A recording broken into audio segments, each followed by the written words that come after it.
God didn't create us to be people who are just isolated little islands of people. And so kind of the subtitle of this morning is Don't Go It Alone. And so, again, over the last number of weeks, we've been looking at a question that will answer about 90% of the questions or of the things of life that every one of us deal with. And the reason we've been taking so long to kind of go through it, because how many know sometimes it takes a while to get kind of into our brain? Besides me. Sometimes, if I do it once, I might remember it for a week, but if I do things, and it takes a while for a habit to sort of get formed. And so I'm hoping that over the last number of weeks as we've done this, that you've been finding yourself when those invitations come or the opportunities come or the situations arise, that you've been asking yourself the question, and this is the question: what is the wise thing to do? What's the wise thing to do? And we took that question and we put a little sort of meat to that and said, okay, so what determines what's wise for me to do? And not for anybody else, but for you. Because, how many of you know sometimes we can answer a lot of other people's questions for them? We're going to talk about that today a little bit later on here. But it's real easy to sometimes observe what other people need or what we think they should do. But the reason we need to ask ourselves is because it reveals a little bit of something about ourselves and say, what's the wise thing for me to do? And so we sort of built that out a little bit and said, okay, so in light of my past experience, in light of my current circumstance, in light of my future hopes and dreams, what's the wise thing for me to do right now? Not for anybody else, because again, outside of God, the only person who cares more about you, the only person who really cares about you is you, right? The only person who cares more than you is God. And so this morning, we're going to look at another facet of how do we apply this question to our lives. What is the wise thing to do? So let's pray and just ask God's Spirit to reveal some truth to us this morning. So Father, I thank you that you're the revealer of truth. I thank you that you're the source of wisdom, that you're the source of knowledge and understanding. I pray, God, today that, Lord, there might be some things that are said here today that might make us feel just a little bit uncomfortable, because I know I felt a little uncomfortable even as I was preparing it for your body today, this church, those that are watching online or just here gathered together. And I pray that you'll help me to communicate clearly what your Spirit has laid on my heart, and that we'll be open to receive whatever it is. God, our desire today, I pray that the heart of every person here, their desire would be to follow more closely after the heart of Jesus, day by day. And God, as we do this, I pray that you're going to change us, especially as we look at this today. Anoint my mind and my speech and give me clarity in both. And we ask it in your name. Amen.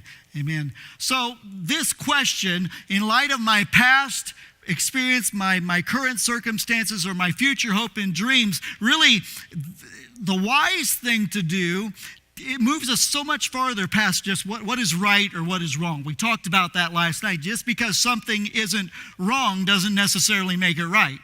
Right? We understand that. And so the question takes us beyond what's legal or illegal. It takes us beyond kind of the lowest sort of common denominator, but it takes us to the place where we really need to be honest with ourselves. And if we allow God to take this question and drive it into sort of the deepest part of our being, I believe it's going to empower us, it's going to enable us, and it's going to help us to live a life that is free from regret. How many of you want to live a life that's free from regret? Right? Nobody wants to go back at the end of their life and say, boy, I wish I would have. I wish I could have. I wish. That is not the kind of life that God has for us. He wants us to live a life that is full of joy and peace and fulfillment and satisfaction, and He's the one that allows that to happen in our lives. So, and really, whether you're a Christian or you're not a Christian, you're just sort of, I don't know where I'm sort of at in my relationship with God, the truth is this is a good question wherever you find yourself in life. What's the wise thing to do? But if you are a follower of Jesus, I believe that this question is mandatory for us. We have to ask. This isn't just a suggestion. It's something that we need to do. We're required to it. And so the truth is, again, all of us have regret. right? We all have regret. All of us would like to go back into a season of our life and say, boy, I wish I could just sort of rewind and redo that thing over again. And maybe as I even say that, something sort of comes to your mind and say, oh yeah, I remember that thing. And maybe it's just like, hurts just a little bit. We all have those moments. That time when you were on spring break and something happened. Or maybe it was in a relationship. Maybe it was a marriage. Maybe it was a first or second or who knows what more. There's something that goes back in our past that says, And when you think about those things, what is the thought that sometimes goes through your mind? Here's what goes through my mind. How could I have been so dumb? How could I have been so ignorant or so stupid? Because you think back to when you were, 12 or 15 or 17. And now think about, maybe you're up in the years up here. Maybe you're in your 60s or 70s. You're going, remember when I was 35 and I did that thing? So it's all sort of relative to our age. Or maybe you have a question like this or make a statement like this that goes through your mind when those moments of regret come up and you say, man, I should have seen that coming. I should have seen that coming. All the indicators were there, but now I should have seen it coming. Isn't it true that hindsight is 20/20? Isn't that true? That sometimes it's like, and so we're going to talk about why does that happen? Why do we sometimes find ourselves looking and saying, boy, why didn't I see that coming?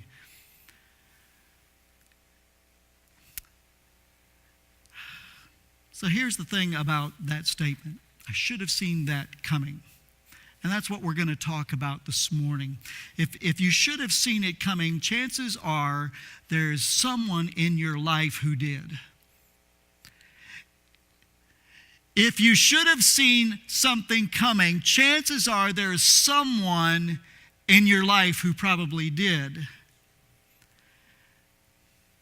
When you made that terrible decision, when you made that unwise decision, when you got into that relationship, when you got out of that relationship, when you were spending that money, whatever it was, if you look back and think, I should have seen it coming, then chances are there's somebody who did.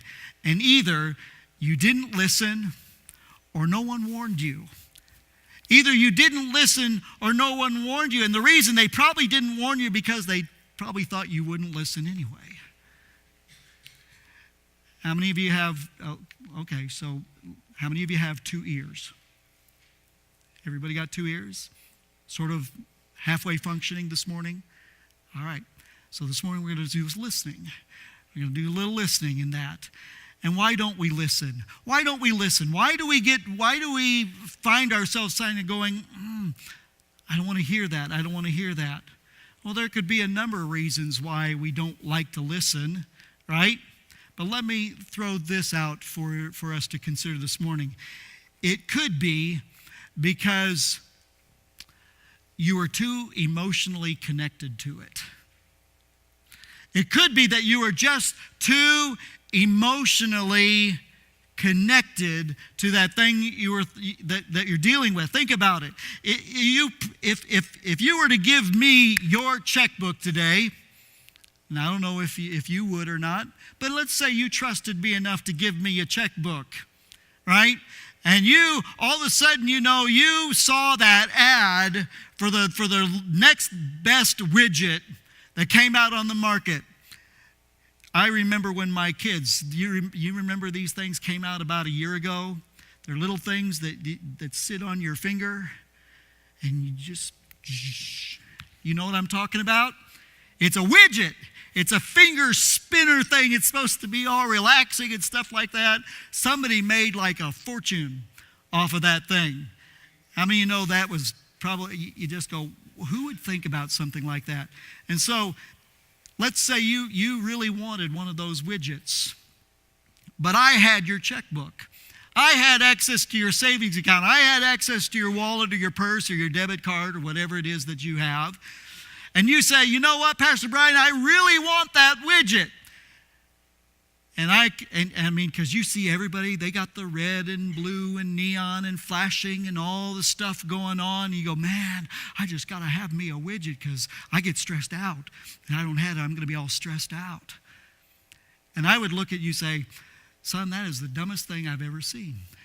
You're not going to waste your money on that. You're trying to save money for a car. You're trying to save money for a vacation. You don't need one of those. In fact, I know you don't need one of those things because the truth is you've already bought 7 of them and 6 of them you lost and 1 of them is broken.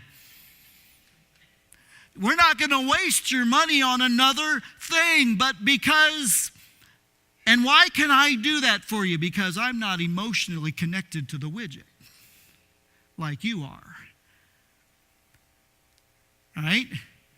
So sometimes we don't want to listen to people because we get too emotionally connected to it. But I really think about, have you ever walked through the store with your kids? I mean, don't ever let them pick it up because you're going to have a fight on your hand. Mommy, Dad, I just, go put it back. And they throw themselves, unless you're a really good parent and you've disciplined them and you say, okay, you ever act like that again in public, you're going to be within an inch of your life, right? No, you don't do that. But you know what I'm saying? Why? Because you're the one who because you're not, but Mom, it's so big and fluffy, right? The little unicorn from Despicable. I got to have it. There's no emotional connected. But I'm not emotionally connected to your money. So you know what? Maybe that would be a good reason to go talk. But you don't want to listen to me because you're emotionally connected. Did you know that you never outgrow those feelings? You know that you never outgrow being emotionally connected to things? Look at Christmas time. I got the big Lexus with the big bow on the top. Why? Because I got to have a Lexus. And they sell, and all of a sudden we get emotionally connected, invested in that thing, and all of a sudden we start making foolish decisions. As soon as your emotions get attached to a thing, you're prone to make bad financial decisions. Why? Because that's just the way we are. That's the way we are as people. Same holds true for you and for me. Because financial decisions are not emotionally neutral decisions. When I give my money out, it's like, you ever met somebody like that? I don't want to give my money away. That's a good steward. That's somebody who's wise with their money. But we need to do those things. The truth is that it happens in marriage too. It happens in marriage. Without raising hands, maybe you know some couples that are just going through some difficulties or some struggles or some challenges in their relationship, and you meet with them and say, well, no, if she would just, and you sit there and you think, as she says that, if he would just, and all you want to do is go up to the guy and say, well, just stop it. If this is giving her so much problem, just stop it.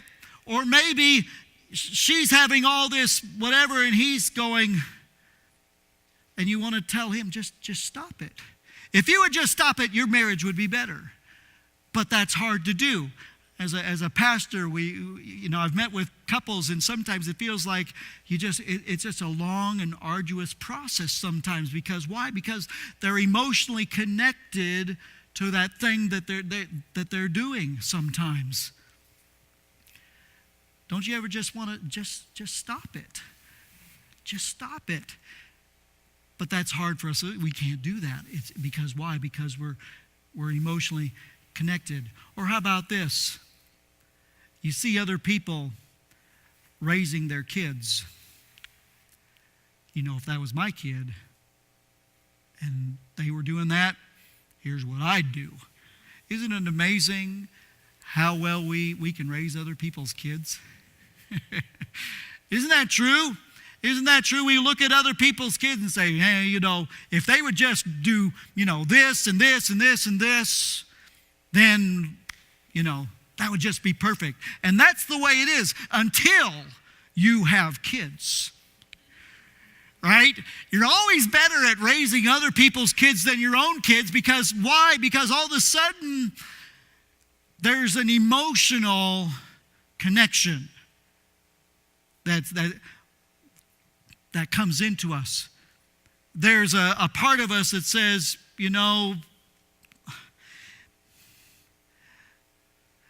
if a situation arises and Alicia and I, get together and we talk about something. This is hypothetical, girls, okay? So it's not our other kids. It's just pretend. But the truth is there are situations where you just go, I don't want to be too direct about this because I don't want to crush them. But I also know that if I just sort of beat around the bush, they're just going to be sitting there going, what in the world are you talking about? And they're just going to go on, and so it's real easy when it's somebody else. But when it's ours, it's like, it's challenged because we're emotionally connected. And we're thinking, why is this so difficult? It was so easy before we had kids. I know what all my neighbors should do with their kids, but why is it hard? Because parenting is emotional, marriage is emotional, money is emotional, and why we look back and go, why didn't I see it? Because you were in the middle of it, and our emotions tend to sometimes fog and cloud up our vision because it's too close. And it's too close to our heart, and it becomes foggy for us. And sometimes there's anger, and sometimes there's jealousy, and sometimes there's all these other emotions that sort of tie into that. And in the midst of all of these decisions, we're trying to make a decision, and you're going, how in the world can I make a decision about these things? So we ask the question, what's the wise thing to do? What's the wise thing to do? In light of your past experience, your current circumstance, and your future hopes and dreams, what does the wise person do in an emotionally charged environment where our desire for something is suddenly brought to life, and we've got our eyes on something or somebody, and suddenly there's a decision to make. And here's the one word answer. I know it's going to be profound. And here it is. Listen. Listen. Wise people are able to hit the pause button on life. Wise people are able to hit pause, say, I need to stop, and maybe I just need to listen for a little bit. And they need to go, you know what, this is an emotional issue. I probably am going to make a wrong decision. I'm mad, I might make a wrong decision. I'm hurt, I might make a wrong decision. I might need a little bit of advice, and I don't know who that might be right now, but I just need to stop because I'm too emotionally connected in this. Wise people know when they're in no condition to decide things for themselves and by themselves.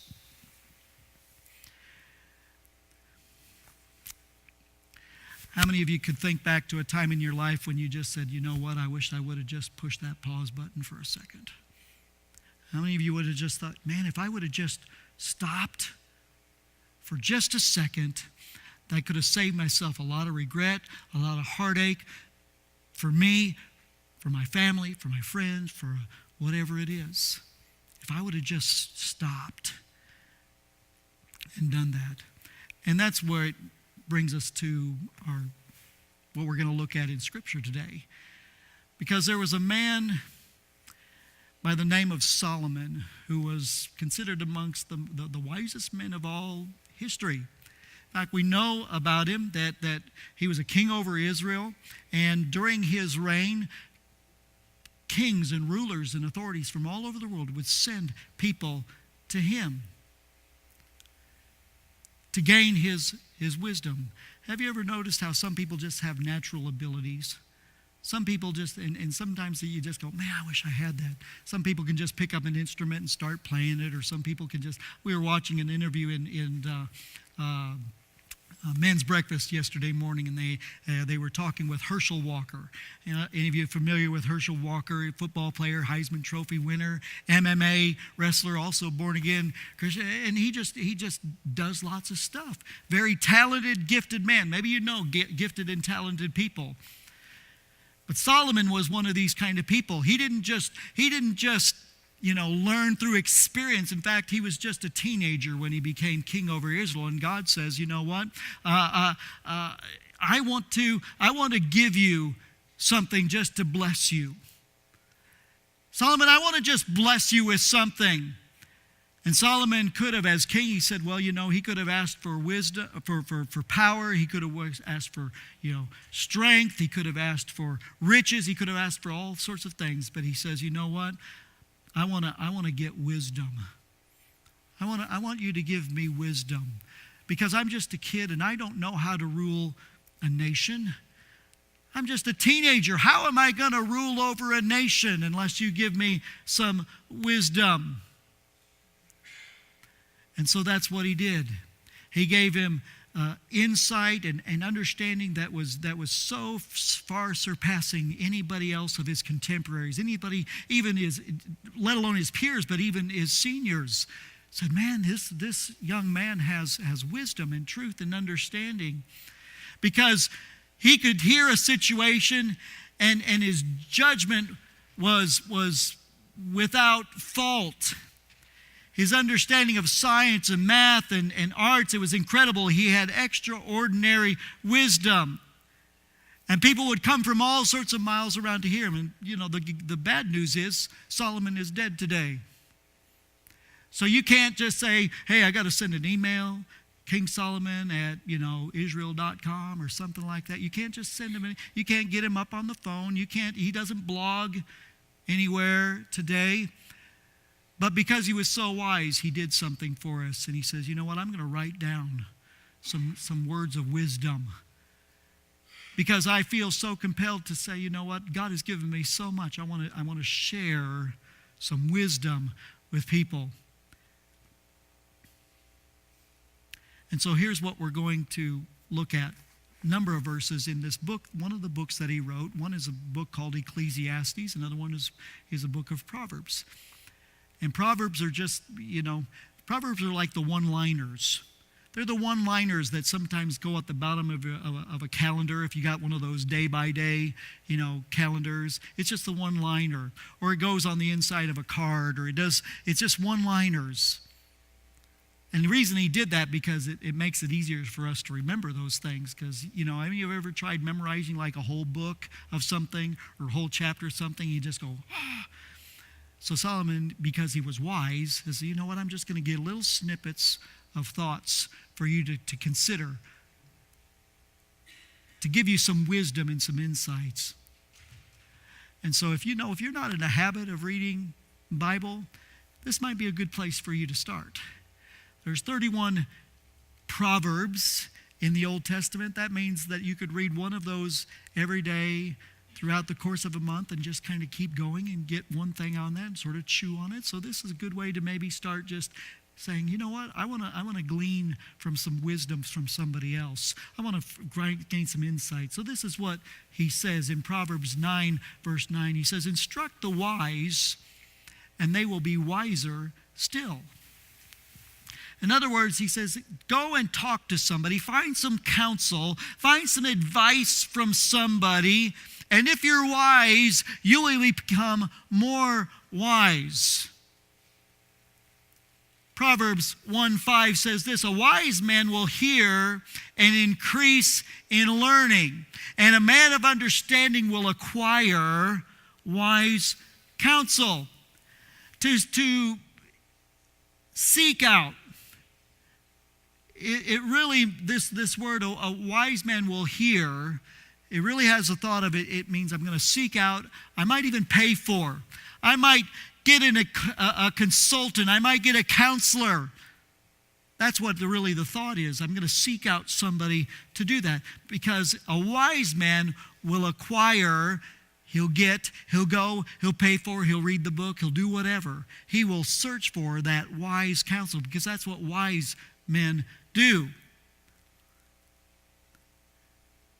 And here's kind of an opposite view of that. Let's contrast here. A couple of weeks ago in the series, remember I had a few chairs out here, and we talked about there's the wise man, then there's the fool, right? And the mocker and the scoffer. We talked about those things. So here's kind of the contrary picture that Solomon gives us. He says in Proverbs 12:15, he says, the way of the fool is right in his own eyes, but a wise man is he who listens to counsel.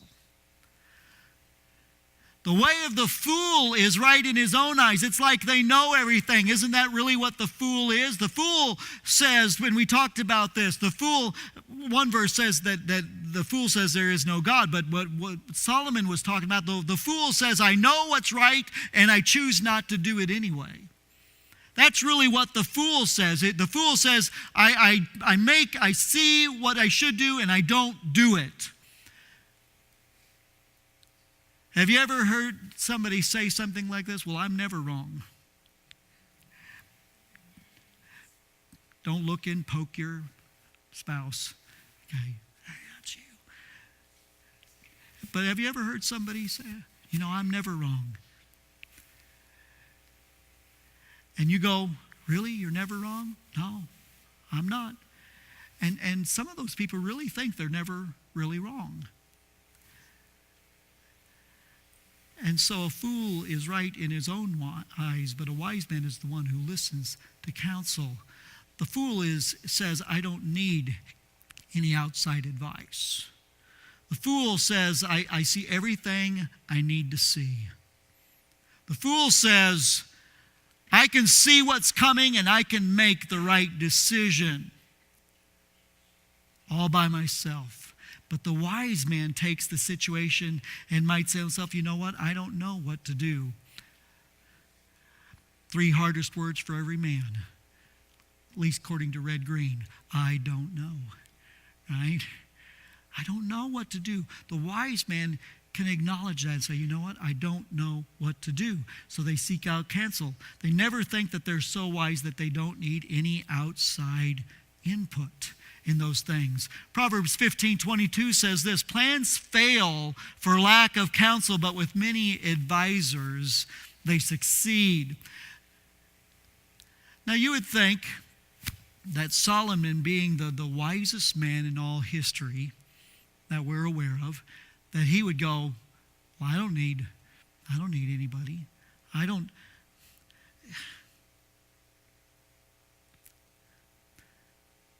need the counsel of people. God's given me wisdom. But here's the wisest man in the world. He says, here is my counsel. Get many advisors. Here's my advice. Don't go it alone. Don't think you're so wise and you're so smart that you think you can see all the sort of eventualities of your life. Invite people to get involved in your lives. Proverbs 19:20 says this, listen to my advice and accept discipline, and at the end you will be counted among the wise. You might be all ready to do that next thing, and you've got it in your brain. I'm going to do this, I'm going to do this.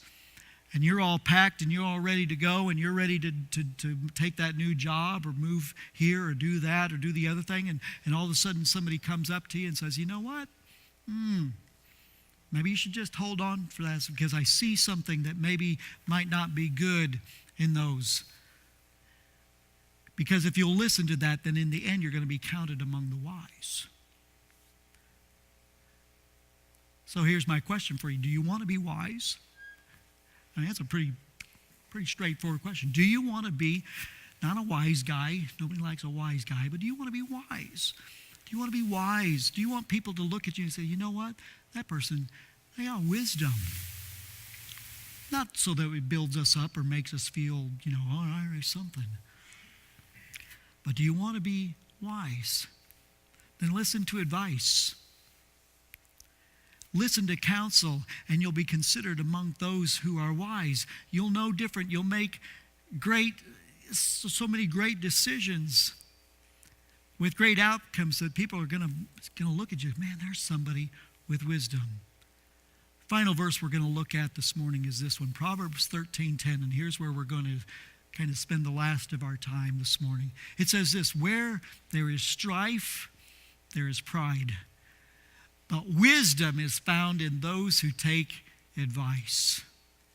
Where there is strife, there is pride, but wisdom is found in those who take advice. And really this is kind of a relational proverb, right? How many of you ever been, don't raise your hand, how many of you ever been in a situation where there was some strife? There was a little bit of, a little bit of this, a little rubbing, a little something, and you just go, and sometimes you just kind of bit your tongue or grit your teeth or do whatever. You go, because there was just this, maybe it was a little harder than that. Maybe it was some of this.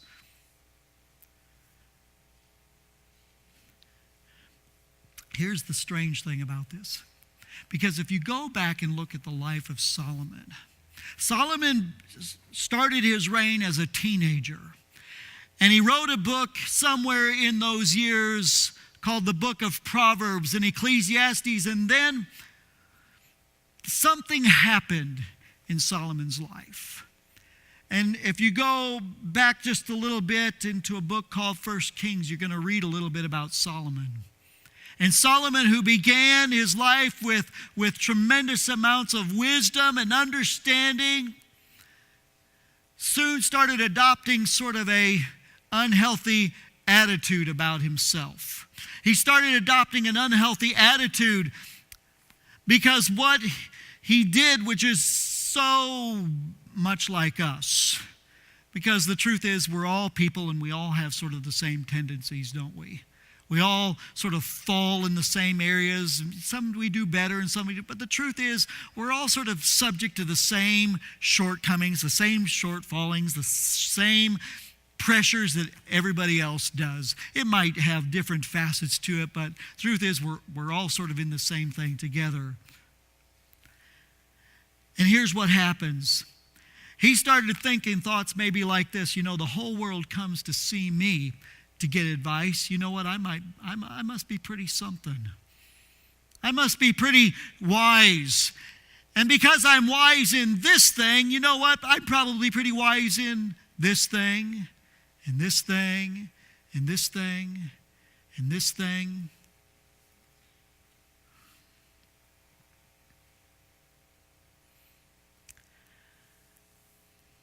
And he spent his whole career saying, no matter how wise you are, you're not wise enough. No matter how wise you are, you always need outside input. No matter how smart you are, you need to pause and invite somebody to come in and be a part of that thing, especially in those things that deal with money and relationships. Because those are things, remember we talked about that heart issues. Those are the most damaging. We were talking about that last week. If you weren't here, you need to go back and listen because we were talking about those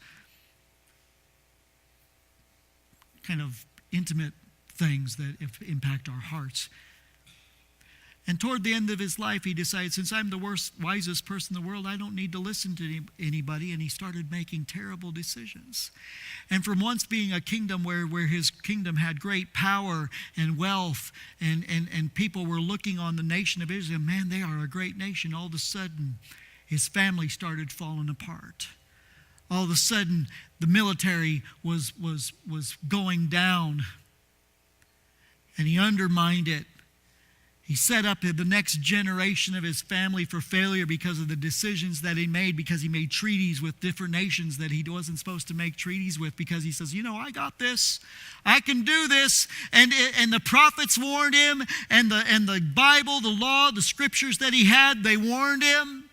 His own teaching warned him. People around him warned him. And if he had listened, if he had just decided, he says, you know what? I'm the smartest person in the room and people line up to hear me. And why would I need to listen to anybody else except myself? And he did the exact same thing that we tend to do in our own lives.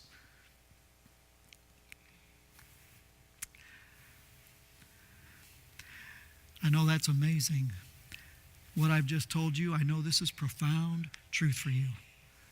listen to advice. I know you've never heard that before. Never heard that from your mom or your dad or your friend or your husband or your wife. You just need to listen, right? So this is all new revelation for you this morning. So I hope you're taking good notes, because this is important. This is, hang your hat on, build your life upon this thing.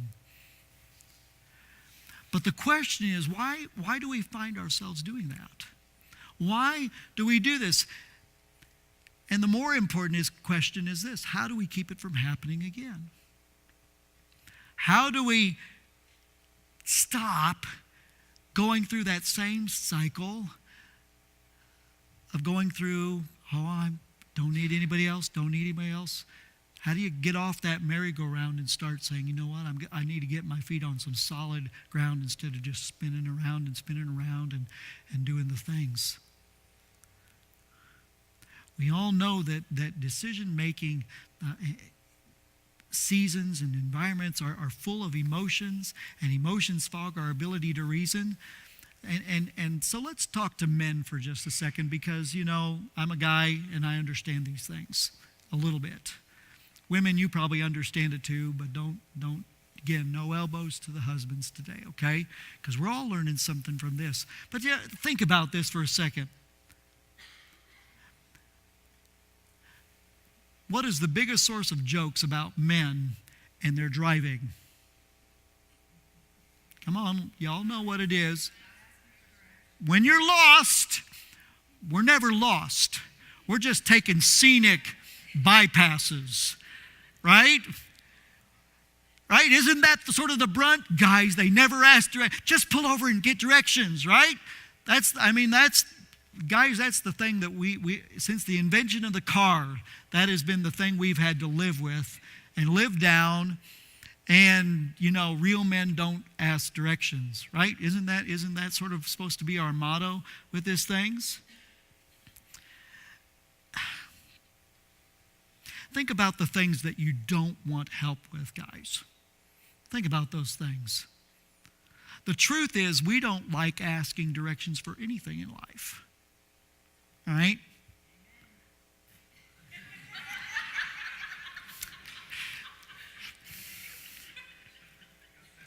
I'm just going to ignore that comment from the peanut gallery.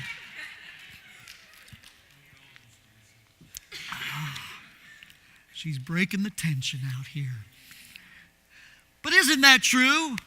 Because think about this. We're men. We're supposed to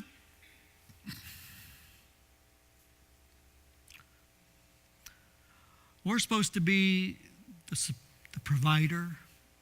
We're supposed to be the rock. We're supposed to be the emotional thing. We're supposed to, right? Because culture sort of puts that thing on us. And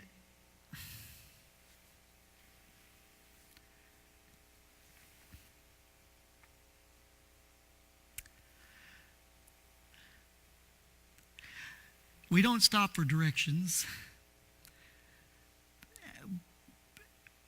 because of the pride that's in us.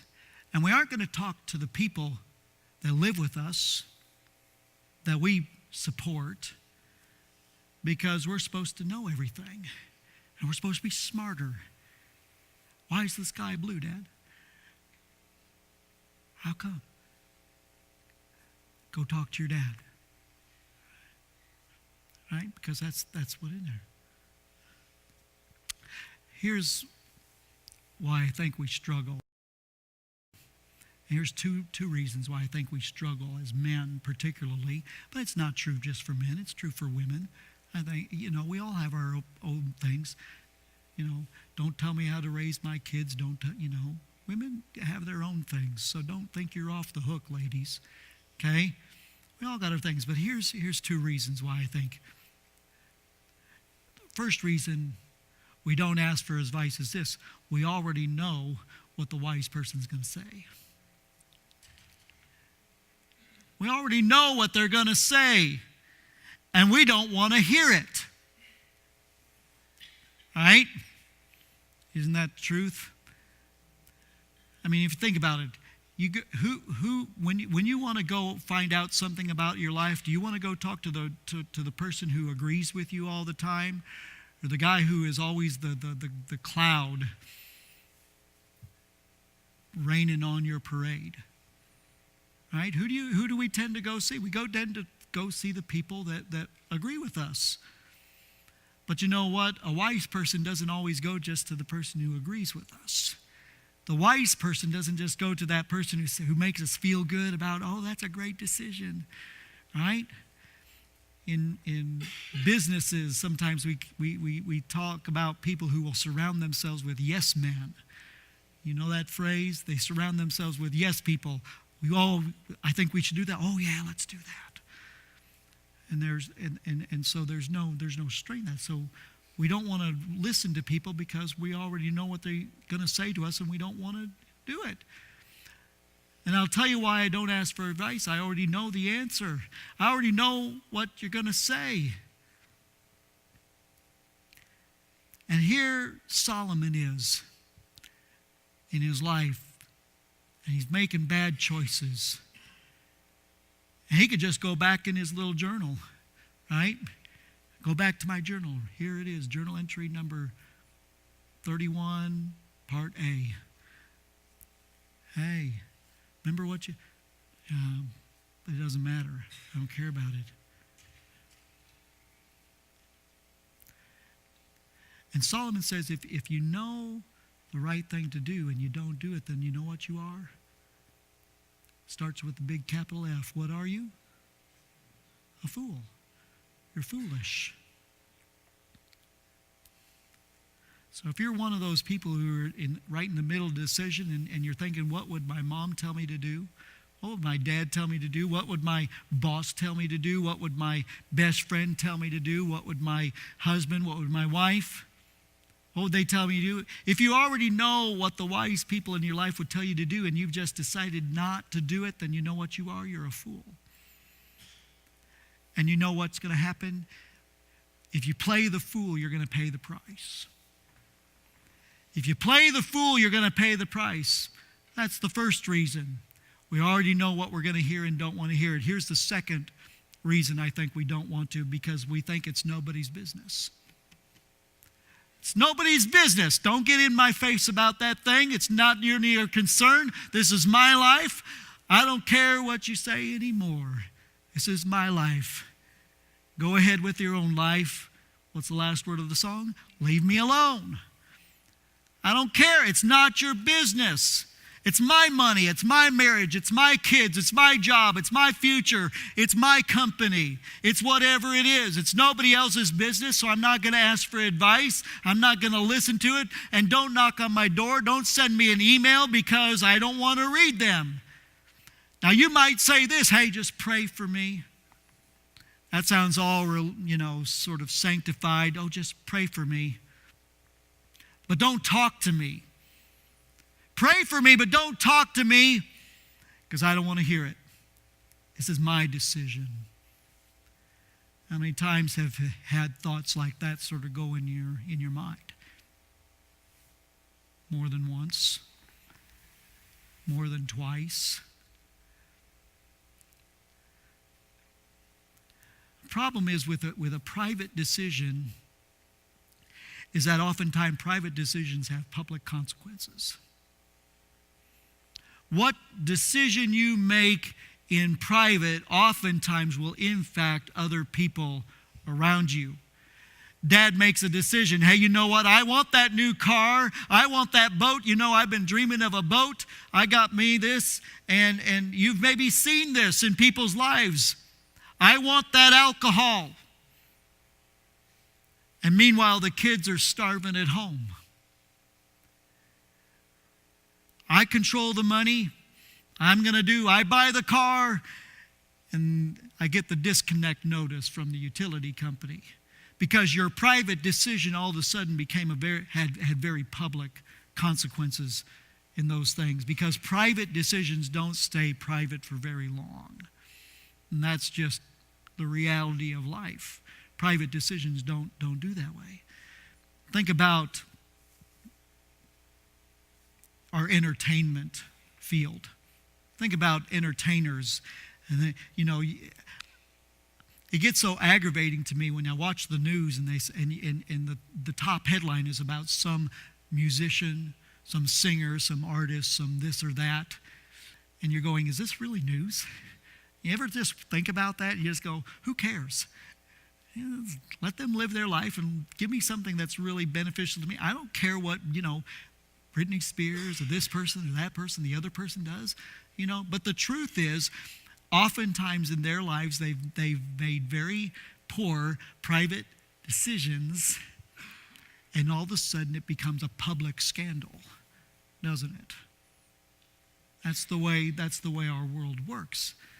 Personal decisions don't stay personal, and they involve and impact more people than you. And we all get that. And yet there's still this thing inside of us that says, I can figure this out. I can get through this. I can figure it out. I can do this all by myself. Just leave me alone. And what is that called? It's called pride. Pride. Pride.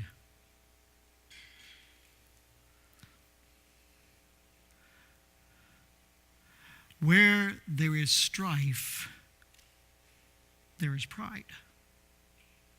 But wisdom is found for those and with those who take advice. We're going to wrap up here in just a minute. I want to just talk about this thing of pride for just another moment here. And here's two statements. I ran across this in a book somewhere.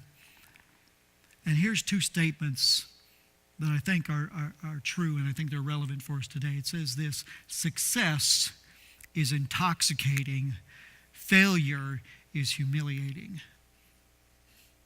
Success is intoxicating, failure is humiliating, because it goes to the root of how our pride keeps us from acknowledging and accepting and embracing outside counsel. If you're super successful and if you're like a super salesman, I used to do car sales. I wasn't a super car salesman like my dad was, but I was a good salesman, and I felt like, that's something I could do it. You know what I found myself reading? Book on how to be a better salesman.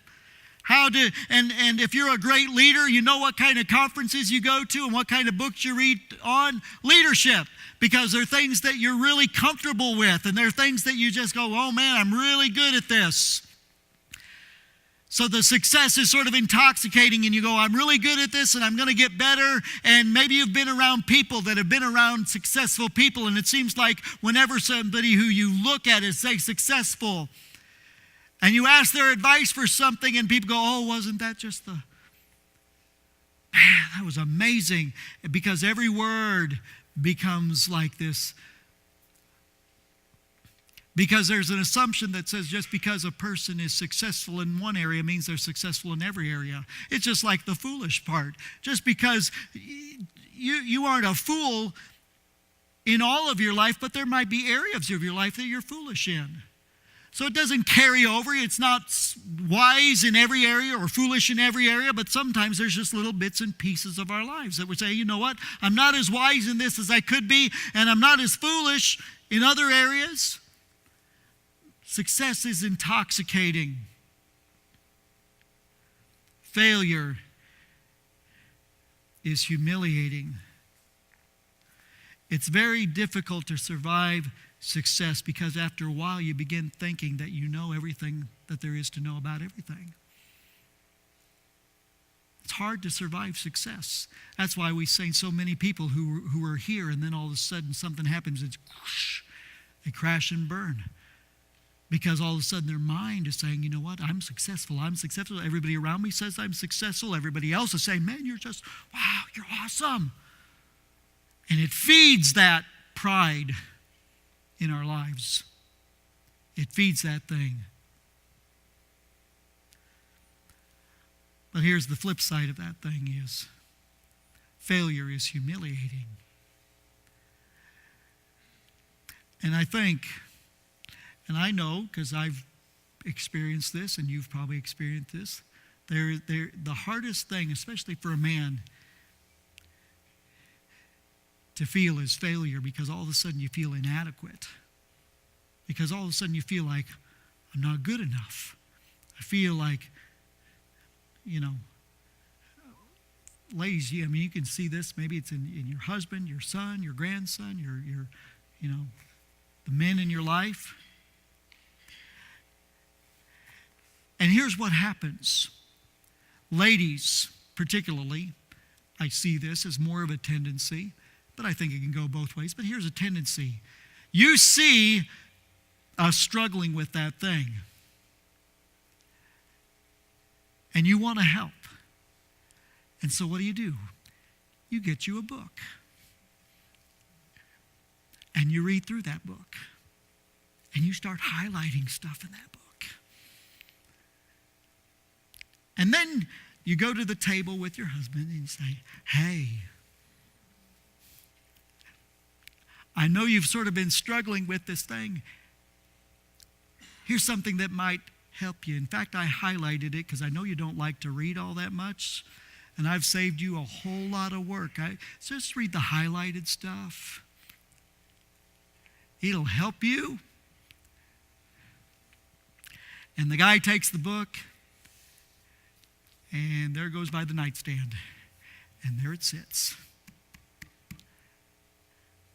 And your wife's going, why don't you just pick up the book? Why don't you just pick up the book? You're having struggle in your marriage.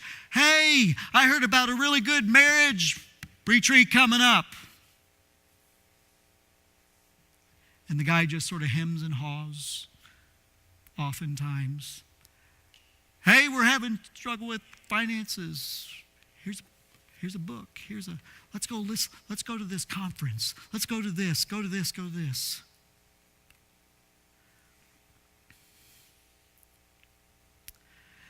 Have you ever wondered why, ladies, your husbands don't want to do that thing? Because all of those things simply do this. They remind me of my inadequacy. And failures are humiliating.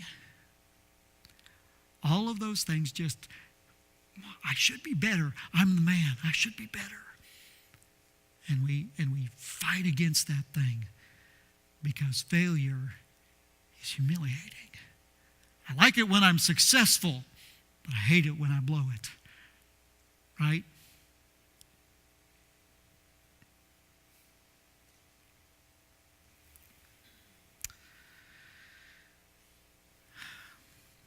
And that's the conflict. Sometimes that's the conflict because there's this pride that still sort of is in there.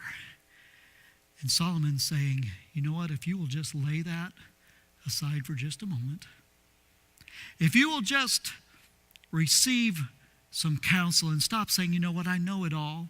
I got this figured out. I got this handled.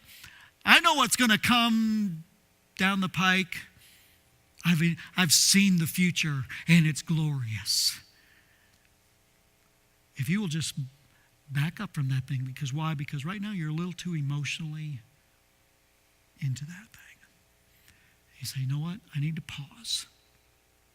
I need to pause. And I need to back up, and I need to find somebody. Because when you say to yourself, I should have seen that coming, you can be confident that somebody did. Somebody did. They said, you know what? I want to help you. Getting ready to wrap up with this. Here's a last thought I want us to think about this morning is this one. Wise people know what they don't know.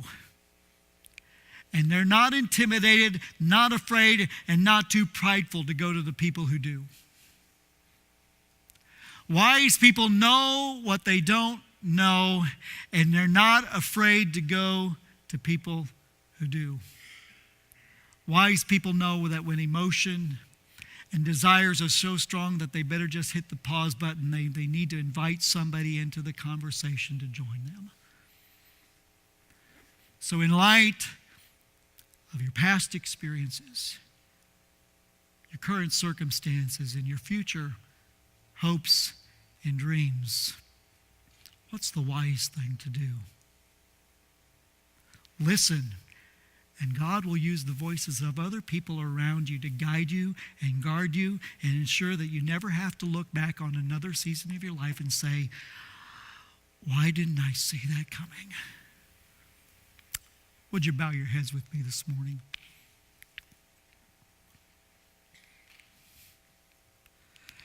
God, I thank you that you have surrounded us with people who I believe genuinely care for one another.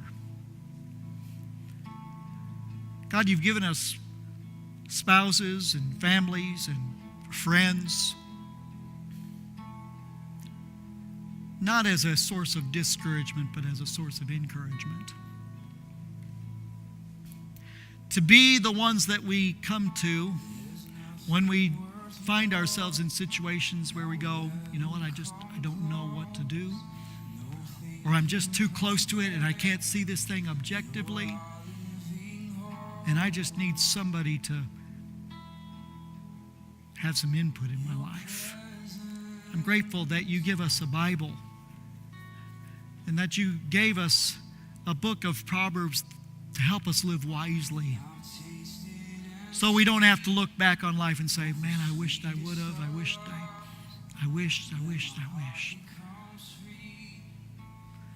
So my question for you this morning as we think about what are you going to do with what you've heard this morning? My question for you is this.